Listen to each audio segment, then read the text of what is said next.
Super story with Shivam के YouTube channel पर मैं शिवम आपका हार्दिक स्वागत करता हूं। आप सभी की भारी डिमांड थी कि भैया एक बार आप यूपी टेट के सिलेबस को डिस्कस कर लीजिए तथा आगामी 2 महीनों में हम उसके कैसे रणनीति बनाए कि ज़्यादा से ज़्यादा नंबर हम उसमें गेन कर पाएँ, 120 नंबर से ज़्यादा हम उसमें स्कोर कर पाएँ, क्योंकि हम लोगों का एक लक्ष्य है कि हम 120 प्लस नंबर लेके आएंगे। क्योंकि देखिए क्या होगा कि जितने ज़्यादा यूपी टेट में नंबर गेन कर लेंगे, उतने ही हमारा कॉन्फिडेंस सुपर टेट के लिए बना रहेगा।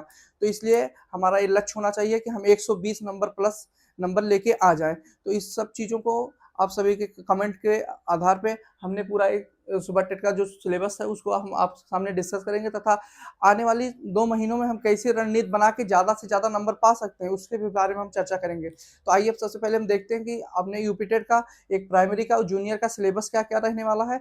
देन उसके बाद हम इसके एक पूरी रणनीति पे चर्चा करेंगे कि कौन से चैप्टर इंपॉर्टेंट है, कौन से चैप्टर हमको पढ़ के जाना है, कौन से चैप्टर हमको टच नहीं करना है, कैसे कैसे बुकों को पढ़ना है, उन सभी चीज़ों पर हम अच्छे से डिस्कस करते हैं। तो सबसे पहले हम बात करेंगे जो हमारी प्राइमरी का जो सिलेबस है। प्राइमरी में क्या होता है कि प्राइमरी में हमारा अगर देखा जाएगा तो टोटल नंबर ऑफ क्वेश्चन जो होते हैं कि यानी प्रश्नों की जो संख्या होती है वो 150 क्वेश्चन आते हैं हमारी यूपी टेट में।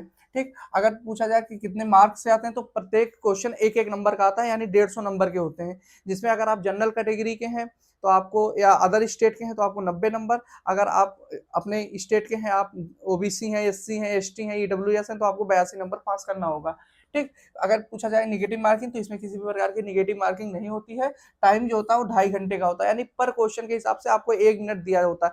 टाइम बहुत पर्याप्त मात्रा में होता है, आपको टाइम का 1 भी % की दिक्कत नहीं लेनी है, क्योंकि आप लगभग 1.5 से 2.5 घंटे में आप पूरा पेपर कर सकते हैं। मैथ का थोड़ा पेपर जो होगा भले 15-20 मिनट ज़्यादा ले लेगा, बाकी आप पेपर बहुत अच्छे समय से कर लेंगे। यानी टोटल नंबर आप क्वेश्चन 150 मार्क्स से होते हैं। ठीक, आपको टाइम बहुत अच्छा 2.5 घंटे का टाइम मिलता है, कोई निगेटिव मार्किंग नहीं होती है। अच्छा, ऐसा इसमें हम अगर सब्जेक्ट की चर्चा करेंगे तो कौन-कौन से सब्जेक्ट आते हैं, जैसे तो सीडीपी जो होता है इसका 30 नंबर का सेगमेंट का सीडीपी होता है। अगर हिंदी देखा जाएगा तो 30 नंबर की हिंदी आनी है, अगर मैथ देखा जाएगा तो 30 नंबर का इसमें मैथ आना है। ईवीएस देखा जाएगा तो इस 30 नंबर की ईवीएस आनी है, और जो आपका चूज़ लैंग्वेज होता है, जो आपने चूज़ किया, जैसे आपने इंग्लिश लिया है कि आपने संस्कृत लिया है, 30 नंबर की आपकी इंग्लिश और संस्कृत का मैटर आता है। ठीक, ये आपका पांचों यही सेगमेंट होता है। अच्छा, जो सीडीपी में होता है उसमें कौन कौन से चैप्टर ज्यादा इंपॉर्टेंट होते हैं उन पर हम चर्चा कर लेते हैं। जैसे जो सीडीपी आपका 30 क्वेश्चन का आना है, इसमें जैसे देखिए हर बार अभी आप प्रीवियस ईयर देखेंगे, हम तो उसका अच्छे से एक बार एनालिसिस कर चुके हैं, तो उसके आधार पर आपको बता रहे हैं कि आपके जो परिभाषाएं होती हैं, तो हर साल 2 से 3 परिभाषाएं तो आपका हर साल पूछा है। तो आप लोग परिभाषाओं पे ज़्यादा जोर दे के पढ़िए, क्योंकि परिभाषाओं का नंबर अगर आपको आ रहा है तो मिलेगा, नहीं तो आ रहा है आपका गलत हो जाएगा। तो आप परिभाषा को ध्यान देके आप परिभाषा को 2-3 परिभाषा, 2-3 राइटर का नाम। ठीक, उसके बाद कुछ जैसे इंपॉर्टेंट चैप्टर, जैसे आपका बुद्धि हो गया, जैसे आपका पूछ लेता कभी-कभी बुद्धि परीक्षण कौन से होते हैं, बुद्धि निकालने का, आईक्यू निकालने का पूछ लेता है। ठीक, आपका व्यक्तित्व का हो गया, आपके बाल विकास की अवस्थाएँ हो गई। तो इन सब से बहुत जो इंपॉर्टेंट चैप्टर है उसको आप ज़रूर कवर करिए। लेकिन आप रचना, उनकी जितने भी मतलब वो है, जितने भी लेखक हैं उनकी रचनाएँ, जितने भी थिंकर हैं उनकी रचनाएँ, जितने भी उसके बाद आपके परिभाषाएँ हैं, तो आप इन चीज़ों को बहुत अच्छे से पढ़ के एक बार जाइएगा। क्योंकि इसमें आपका जो नंबर होगा, लगभग मान चलिए कि आपका कंटेंट जो पूछेगा वो तो ठीक है, जैसे सिद्धांत वगैरह से पूछ लिए कि पावलोव का कौन सिद्धांत है, थॉर्नडाइक का कौन सा सिद्धांत है, तो वो तो आप कर लेंगे। लेकिन रचनाएँ अधिकतर इंसान नहीं पढ़ के जाता, तो उसमें आपको गलती करने के ज़्यादा चांस होते हैं। परिभाषाएँ पढ़ के जाना, क्योंकि परिभाषाओं में गलती करने के ज़्यादा चांस होते हैं। तो जब आप भीड़ से कुछ अलग करेंगे तो आप ज़्यादा से ज़्यादा नंबर पा सकते हैं। अच्छा, बात करते हैं हिंदी पे। हिंदी जो आती है, हिंदी आपकी 2 पार्टों में बटी होती है। एक हिंदी का व्याकरण का पार्ट होता है, एक व्याकरण का पार्ट होता है, और जो दूसरा होता है इसका साहित्य का पार्ट होता है। ठीक, अब देखिए व्याकरण का जो पार्ट होता है, व्याकरण से ज़्यादा क्वेश्चन आते हैं। व्याकरण में लगभग आपके 20 से 22 क्वेश्चन आपके व्याकरण से आएँगे, और लगभग 8 से 10 क्वेश्चन आपके हिंदी साहित्य से आएँगे। तो लोग करते क्या है कि जैसे बच्चों में क्या होता है कि हम व्याकरण पढ़ ले रहे हैं, लेकिन साहित्य वाला पोर्शन वो नहीं पढ़ते। जैसे रचनाकार उसको छोड़ देते हैं, उसको नहीं पढ़ते। एक से लास्ट के 1-2 दिन में देखेंगे, लेकिन उससे अगर आप वो पढ़ के जाएँगे तो आप सबसे अलग कुछ करके आएँगे। 8 से 10 नंबर जो आना है, जैसे रचनाकार हो गए, जैसे जो इसमें हिंदी के संबंधित जो पुरस्कार मिलते हैं, पुरस्कार से पूछ लेता है। तो आप ये साहित्य वाला पोर्शन तो ज़रूर से ज़रूर पढ़ के जाइए, क्योंकि 8 से 10 क्वेश्चन जो आने हैं, वो साहित्य वाला पोर्शन जो होगा, अगर आप उसको कवर किए रहेंगे, तो आप सबसे बेटर कर जाएँगे। क्योंकि व्याकरण वाला तो पार्ट सभी करेंगे। अच्छा, हम बात करते हैं मैथ पे, तो मैथ का जो सेगमेंट होता है, मैथ में जैसे कुछ इंपॉर्टेंट चैप्टर पे जैसे 30 क्वेश्चन आना है। बाकी बहुत बेसिक लेवल का है, जैसे थ्योरेटिकल कुछ क्वेश्चन आते हैं, तो आपको थ्योरी ज़रूर पढ़ के जानी है, क्योंकि 2 से 3 क्वेश्चन थ्योरी आना है आना। तो थ्योरी आपको पढ़ के जानी। इसके साथ-साथ कौन से इंपॉर्टेंट चैप्टर हैं, जैसे आपका रेखा कोण हो गया, रेखा कोण बहुभुज हो गया, तो रेखा कोण से 1-2 क्वेश्चन हर बार फिक्स है आना, बहुभुज से 1 क्वेश्चन फिक्स है आना, लाभ-हानि से 1 क्वेश्चन 2 क्वेश्वन फिक्स है आना, आपका परसेंटेज से 1-2 क्वेश्चन फिक्स है, 1-2 क्वेश्चन परसेंटेज से हर बार आता है। उसके बाद आपका लासा-मासा हो गया, लासा-मासा जैसे प्रथम पद और द्वितीय पद, प्रथम पद गुणे द्वितीय पद बराबर लासा गुणे मासा, इस टाइप के हर सेट में क्वेश्चन दिए हैं आपके। फिर उसके बाद नंबर सिस्टम से हो गया, तो नंबर सिस्टम आपके कड़ी घातांक से कभी-कभी दे दिया है, कड़ी घातांक आप एक बार पढ़ लीजिए। बाकी जितने भी इंपॉर्टेंट चैप्टर हम दोबारा आपको एक बार दोहरा देते हैं कि आपको रेखा कोण बहुभुज हो गया, आप रेखा कोण हो गया, बहुभुज हो गया, लाभ-हानि हो गया, ठीक, परसेंटेज हो गया, आपका नंबर सिस्टम हो गया। जो इंपॉर्टेंट चैप्टर है हम उसी को आपको बता रहे हैं, बाकी पढ़ के तो आपको सारी चीज़ें जानी है। 3D 2D आकृति में वाली हो गई चीज़ें, तो इन सबको मतलब आप पढ़ के जाएँगे तो सबसे ज़्यादा बेटर कर पाएँगे। और उसके बाद इसमें कुछ मैथ वाले पोर्शन में जैसे रीजनिंग के पोर्शन पूछता है, जैसे कैलेंडर हो गया, कैलेंडर से क्वेश्चन हर बार मतलब एक क्वेश्चन डाल ही देगा। आपका घन-घनाभ हो गया, जैसे घनों की संख्या दे पूछ लिया कि कुल घनों की संख्या कितनी होगी, तो घन-घनाभ से आपको पढ़ के आपको जाना है। तो कैलेंडर, घन-घनाभ और दिशा दूरी, 3 चैप्टर अगर आप रीजनिंग के पढ़ के जाएँगे, तो आपका मैथ का पोर्शन बहुत अच्छे से कवर हो जाएगा। मतलब आप मैथ में अगर चाहेंगे तो 30 में 30 स्कोर कर सकते हैं, क्योंकि मैथ बहुत ज़्यादा टफ नहीं होता। लेकिन हाँ, थ्योरी वाला पोर्शन अगर आपका कवर है तो। ठीक? बात करते हैं ईवीएस, जो हमारा ईवीएस का सेगमेंट होता है, ईवीएस का सेगमेंट हमारा 3 पार्टों में बँटा होता है। एक पार्ट होता है इसका पॉलिटी का, ठीक? एक पार्ट होता है इसका जियोग्राफी का, एक पार्ट होता है इसका साइंस का। जो साइंस का पार्ट होता है उसमें केवल बायोलॉजी आती है। ऐसा नहीं है कि इसमें फिजिक्स पूछ लेगा आपसे, केमिस्ट्री पूछ लेगा, ऐसा कुछ नहीं होता। फिजिक्स, केमिस्ट्री जो पूछना होगा वो पूछेगा आपका जूनियर में। प्राइमरी के लिए आपको केवल बायोलॉजी का पोर्शन पढ़ने के लिए जाना है। उसमें बायोलॉजी में हम आपको कुछ इंपॉर्टेंट चैप्टर बता देते हैं। जैसे बायोलॉजी में आपका हो गया, आपका बायोलॉजी में आपका हो गया क्या, पोषण से हो गया, आपका पाचन हो गया, श्वसन हो गया, उत्सर्जन हो गया, ठीक? जैसे क्वेश्चन बनते हैं, जैसे कोश का विभाजन से क्वेश्चन हो गया, जैसे रोग हो गया, तो आप इन चीज़ों का डिजीज़ तो हमेशा आपको पढ़ के जाना है, क्योंकि रोग से संबंधित क्वेश्चन कि कौन से जीवाणु जनित रोग हैं, कौन से आपके बैक्टीरिया हैं, कौन से आपके प्रोटोजोआ से होते हैं, मतलब इस टाइप के क्वेश्चन आपको ज़रूर मिल जाएँगे, ठीक? तो आपको इसमें एक बार साइंस वाला पोर्शन जितना हम बताए हैं, इसको आप एक बार देख के जाइए। पूरा साइंस आपको बायोलॉजी भी नहीं पढ़ के क्योंकि बेसिक आपका इसमें पूछेगा, बहुत एकदम ऊपर-ऊपर से क्वेश्चन, ऐसा नहीं कि पूरा डूब के पढ़ के जाना है हमको, बहुत ज़्यादा वहाँ, बहुत बेसिक से क्वेश्चन पूछेगा। ठीक, बाकी जो आपका जियोग्राफी वाला है, जियोग्राफी में आप जैसे आप पढ़ के चले जाइए, आप जैसे नदियाँ पढ़ लीजिए, पर्वत पढ़ लीजिए, पठार पढ़ लीजिए, मरुस्थल पढ़ लीजिए, घास के मैदान से हर बार क्वेश्चन बनता है, तो घास का मैदान पढ़ लीजिए, ठीक।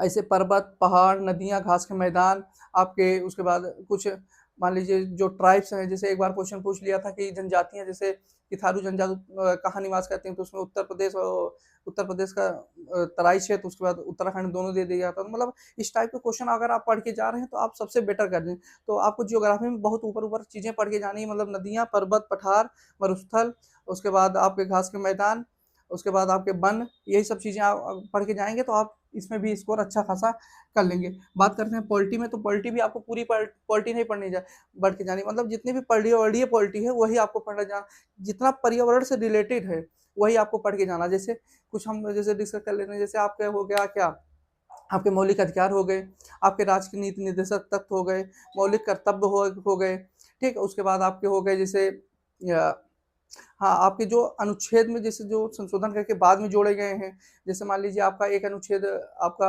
39 ए हो गया, 39 डी हो गया, 43 ए हो गया, मतलब जो बाद में जोड़े गए हैं, जैसे शिक्षा का अधिकार अधिनियम हो गया, तो इन सब चीज़ों को आपको पॉलिटी में पढ़ के जाना है। कुछ आपकी समितियाँ हो गई, समितियों से क्वेश्चन हर बार पूछ लेता है, तो आपको पॉलिटी में बहुत अच्छे-अच्छे जो हम बता रहे हैं वही चीज़ आपको मौलिक अधिकार, मौलिक कर्तव्य, उसके बाद राज्य के नीति निर्देशक तत्व, तो यहीं सबसे क्वेश्चन बनना है, यहाँ सबसे क्वेश्चन हर बार बन जाते हैं, ठीक? उसके बाद बात करते हैं संस्कृत और इंग्लिश पे। संस्कृत और इंग्लिश 30 नंबर की यानी जो आपने चूज़ किया है, तो इसमें बहुत ज़्यादा बताने की ज़रूरत नहीं, इसका बहुत बेसिक सा सिलेबस होता है। आप इतना छोटू सा सिलेबस है, आप उतना पढ़ लीजिए संस्कृत में, उतने से आपका 30 में 30 नंबर आ जाएगा। नहीं तो आपको 27-28 नंबर तो आ ही जाएगा, उसमें कोई नो डाउट है। ठीक। अच्छा, बात करते हैं फिर हम जूनियर वाले पे, जूनियर पे चलते हैं। जैसे 6 से 8 वाला जो सिलेबस होता है उसमें भैया कितने नंबर का आना है, तो जूनियर का जो होता है उसमें भी 150 क्वेश्चन आपके आने हैं, 150 नंबर के आने हैं, जो इसमें भी कोई नेगेटिव मार्किंग नहीं होती और 2.5 घंटे का समय इसमें भी मिलता है, मतलब टाइम आपको बहुत पर्याप्त मिलेगा। लेकिन इसमें क्या होता है, इसमें जैसे जो इनका मैथ साइंस का पोर्शन होता है उसमें थोड़ा कैलकुलेटिव आता है, तो आपको क्वेश्चन अच्छे से अटेम्प्ट करना है, इसलिए बहुत अच्छे टाइमिंग में आपको 2.5 घंटे में पूरा चीजें कवर हो जाएंगी, ऐसा नहीं है, लेकिन आपको अपनी तरफ से कोई कमी नहीं करना है। ठीक। अच्छा, बात करते हैं इसमें सीडीपी पे, तो सीडीपी जो इसमें आता है 30 नंबर की सीडीपी आनी है, लेकिन यहाँ का जो प्राइमरी का सिलेबस है और जो जूनियर का सिलेबस है, प्राइमरी से थोड़ा अपर लेवल की आपको तैयारी करके अच्छे से जानी होगी, क्योंकि अगर आप प्राइमरी में अगर आप 30 में 30 स्कोर करते हैं, तो आप जूनियर में अगर करेंगे तो आपसे ज़्यादा से ज़्यादा 24 नंबर आएगा, तो थोड़ा इसमें डीपली पूछता है। ठीक है। और हिंदी का सिलेबस, इसमें भी हिंदी 30 ही नंबर की आनी है, इसमें भी हिंदी 2 भागों में बटा होता है, एक बटा होता है आपका साहित्य का पोर्शन इसमें भी, और दूसरा होता है आपका व्याकरण का। ठीक। जो साहित्य और व्याकरण ये दोनों अलग अलग जो पूछे, अब जैसे आपको व्याकरण जो पढ़ के जानी है, आपको व्याकरण वही जो हम बताएं आपको, साहित्य, रचना, रचनाकार, ये सब चीजें आपको साहित्य में पढ़ के जानी। जो व्याकरण वाला पोर्शन है, व्याकरण वाला आप अच्छे से ध्यान रखिए, व्याकरण की चीजें अच्छे से आपकी कवर हो जाएंगी, क्योंकि व्याकरण में बहुत ज्यादा नहीं, व्याकरण सभी करके जाएंगे, लेकिन जो आपका साहित्य वाला पढ़ के जाएगा वो बहुत बेटर करके जाएगा। ठीक। बात करते हैं संस्कृत वाले और इंग्लिश वाले, संस्कृत और इंग्लिश की ये भी 30 नंबर की आनी है, तो आपको जो संस्कृत यहाँ पढ़नी है, आपको जो संस्कृत आप यहाँ पढ़ेंगे वही संस्कृत आपका यहाँ भी फायदा करेगा, तो आपको इसके लिए बहुत निर्धक होना, मतलब कोई नंबर का इशू नहीं होगा इसमें।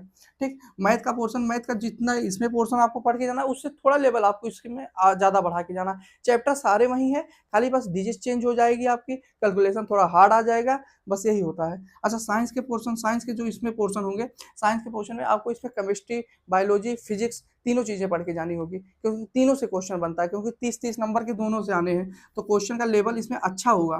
ठीक। अच्छा, कुछ लोग जो लिए होते हैं, जैसे जिनका मैथ साइंस नहीं होता, जिनका एसएसटी वाला सब्जेक्ट होता है, जैसे कुछ लोग एसएसटी लिए होते हैं, एसएसटी, तो एसएसटी वालों के लिए, जैसे जिनका ग्रेजुएशन का सब्जेक्ट एसएसटी होता है, जैसे जो सोशल साइंस से बीए वगैरह किए होते हैं, उनका एसएसटी सब्जेक्ट होता है, तो उनके लिए क्या है, तो इनका सेगमेंट जो होता है वो भी 5 भागों में इनका बटा होता है। 5 भाग कौन से होते हैं, एक होता है इनका हिस्ट्री का पार्ट, एक हिस्ट्री का पार्ट होता है, एक पॉलिटी का होता है, एक जियोग्राफी का होता है, एक इकोनॉमिक्स होता है, और एक ईवीएस का होता है। ईवीएस में ये परियोडी ईवीएस पूछता है, जैसे जैव विविधता वगैरह से इसमें क्वेश्चन एक आध दो पूछ लेता है, जैसे आपको, अब इसमें बहुत ज़्यादा, इसमें जितना आप अगर यहाँ ईवीएस पढ़ के गए हैं, वो सारी ईवीएस यहाँ फायदा कर देगा, आपको कोई दिक्कत नहीं होगी। अच्छा, इकोनॉमिक्स में क्या है, इकोनॉमिक्स में आपको पूरा इकोनॉमिक्स नहीं पढ़ के चले जाना, बेसिक बेसिक जो डाटाएं हैं, जैसे उन चीज़ों को आप ध्यान में रखिए बस। इकोनॉमिक्स से, जियोग्राफी से आप पर्वत, पठान, नदियाँ, मरुस्थल, घास के मैदान जितने भी हैं, आप इसमें अच्छे से पढ़ लीजिएगा, क्योंकि इसमें क्वेश्चन 60 नंबर पूछना है, तो 60 नंबर में क्वेश्चन अच्छे से पूछेगा इसमें। अच्छा, पॉलिटी से, पॉलिटी आपको इसमें पूरा पॉलिटी पढ़ के जानी है, ऐसा नहीं है कि जितना हम इसमें बताएं उतना पॉलिटी, पॉलिटी आपको अच्छे से पूरा पढ़ के जानी पॉलिटी। ठीक। बात करते हैं हिस्ट्री पे, हिस्ट्री आपको हिस्ट्री पूरी नहीं पढ़नी है, आपको मिडुअल भी पढ़ लिया, आप आधुनिक भी पढ़ लिए, उसके बाद आप उसके पहले का पढ़, ऐसा नहीं, पूरे हिस्ट्री आपको नहीं पढ़ के जाना। हिस्ट्री में कुछ पोर्शन है, जैसे आपको इधर आधुनिक वाला आप पढ़ लीजिए, थोड़ा बहुत मिडुअल देख लीजिए, उसके बाद उधर जाके आपको केवल सिंधु घाटी सभ्यता देख लीजिए, आप वैदिक सभ्यता देख लीजिए, जहाँ से क्वेश्चन बन जाते हैं। बाकी बहुत ज़्यादा उसमें से आप अगर पूरा सेगमेंट आप देखेंगे, तो आप 60 नंबर के क्वेश्चन में आप बहुत अच्छे से 50-55 नंबर स्कोर कर सकते हैं, क्योंकि बहुत डीपली हो जाके खुद ही नहीं पूछेगा, क्योंकि एग्जामिनर प्रीवियस ईयर पेपर के आधार पर पूछता है, क्योंकि आप जितना ज़्यादा प्रीवियस ईयर लगाएंगे, उतना ज़्यादा आपको चीज़ें क्लियर हो जाएंगी, हाँ क्वेश्चन हमारा बना कहाँ से रहा, क्या पूछ क्या रहा है। ठीक, चीज़ें आपको बहुत अच्छे से क्लियर हो जाएंगी। अच्छा, बात करते हैं हम आगे की, अगर हमको भैया इन सब चीज़ें चलिए हम तैयार कर लिया, और अब हम बेटर कैसे कर सकते हैं, तो बेटर करने के लिए आपको क्या होगा कि आपके जो स्टेट की एससीईआरटी की बुकें हैं, जैसे आपकी जो प्राइमरी में एससीईआरटी की बुकें चलती हैं 1 से 8 तक, तो आप एक बार एससीईआरटी की पूरी बुकें ले लीजिए, बुकों को अच्छे से आप एक बार पढ़ लीजिए, पढ़ने के बाद उनका एक निचोड़ अपना नोट्स बना लीजिए। ठीक, उसको आप मल्टीपल टाइम रिवीजन करते रहिए, उससे क्या होगा कि आपका जो डिक्टो लाइन का क्वेश्चन है ना, जैसे क्वेश्चन जो आया आपको डिक्टो लाइन वही क्वेश्चन आपको एग्जाम में मिल जाएगा, जो उसमें लाइन लिखी होगी वही डिक्टो लाइन आपको एग्जाम में मिल जाएगी, क्योंकि यही चीज़ें सुपर टेन में हम देखे थे कि सुपर टेन में जो भी चीज़ें आई थी, वो डिक्टो वही प्राइमरी वाला उठा के डायरेक्ट उसमें पूछ लिया था, जैसे संधि के कुछ क्वेश्चन थे, डायरेक्ट जो प्राइमरी में संधि दिया था वही वाला क्वेश्चन उसमें ला के पूछ लिया था। तो आप एससीईआरटी की बुकें पढ़ लीजिए, अगर आपको जूनियर देना है साइंस मैथ का, तो आप इसके लिए एनसीईआरटी भी पढ़ लीजिएगा 8 तक, अच्छे से आप मैथ का एक बार एनसीईआरटी लगा लीजिएगा, आप साइंस का लगा लीजिएगा, आपका बहुत अच्छा स्कोर हो जाएगा। बाकी अगर किसी भी प्रकार की और कोई डाउट होगा तो आप कमेंट करिएगा, हम कमेंट के माध्यम से आपको उसको बताने का प्रयास करेंगे। बाकी अगर आप हमारे चैनल पर नए हैं तो आप एक बार चैनल को सब्सक्राइब कर लीजिएगा, अब अपने मित्रों के पास शेयर कर दीजिएगा। ठीक, बाकी इन सब चीज़ों पे अच्छे से हम डिस्कस कर चुके हैं। बाकी अगर किसी भी प्रकार की अगर कोई भी डाउट होता है तो आप एक बार कमेंट करके ज़रूर बताइएगा। धन्यवाद मित्रों, मिलते हैं अगले वीडियो में।